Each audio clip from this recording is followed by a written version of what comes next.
Okay, so this is my context video for the horror walk. So my needs as a performer and how this will influence my project, and this links back to my skills audit.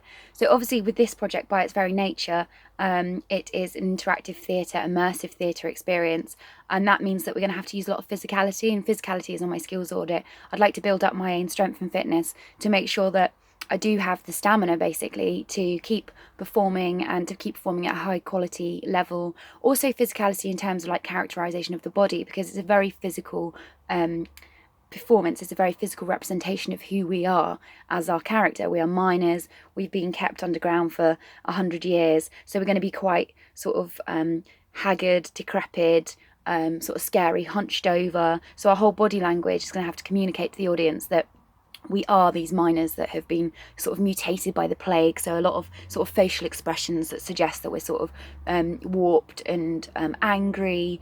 And obviously, yeah, our physical bodies have been kind of bent over. We've been in a dark, cramped condition. So all of that's going to have to come into play. So I'm going to have to learn how to coordinate my body and also coordinate myself in terms of spatial awareness. So coordination and spatial awareness are two other skills that I would like to improve, and I put those on my skills audit.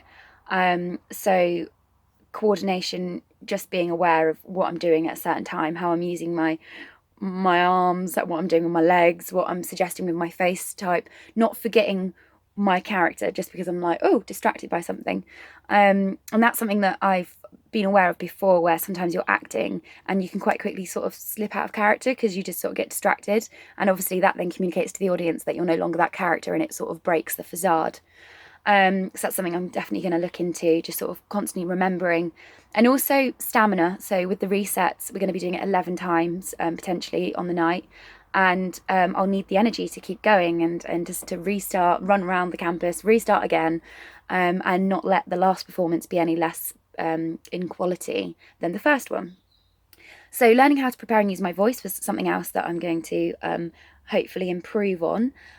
So we've got some sort of vocal lessons lined up for the next few weeks, and I'm going to be sort of looking out for ways in which I can make sure that I'm using my diaphragm, expanding my diaphragm, bringing my voice up from there. Obviously, singing lessons and vocal coaching will be very useful for things like screaming and stuff in the performance, because that again, it requires a lot of strength. So that all comes into sort of resilience, being resilient to the requirements of us as actors, being able to keep going, not getting tired or losing our ability to stay in character. Also, resilience in terms of adapting to the current COVID restrictions. That's obviously going to be a huge thing for us as performers. And we're going to have to overcome those obstacles, such as using a drive through instead of a walk through. So the audience members are in their car and they don't have to have any personal contact with us as performers. So we're going to have to be resilient to those changes as well, and very aware of where we are in spatial awareness, because there's moving cars. So there's a lot more risks in terms of us as performers. So we have to be aware of that.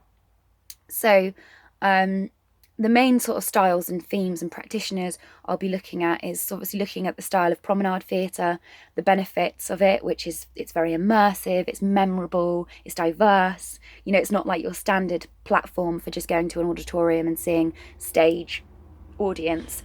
That, you know, all of that is broken down. It's a completely different scenario.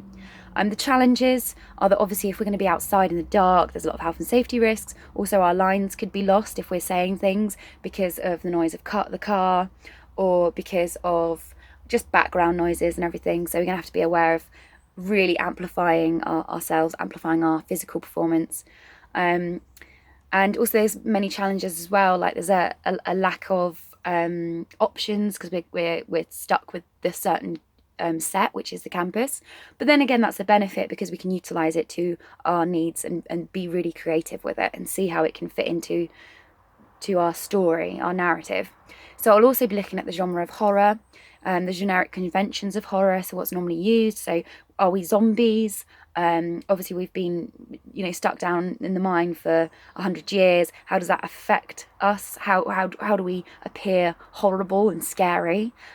What works in horror? You know, is it psychological? Do we scare the audience by kind of tricking them? Do we create panic or paranoia? Or is it more sort of adrenaline because we're doing like scare jumps. So yeah, that's what I'm going to be looking into.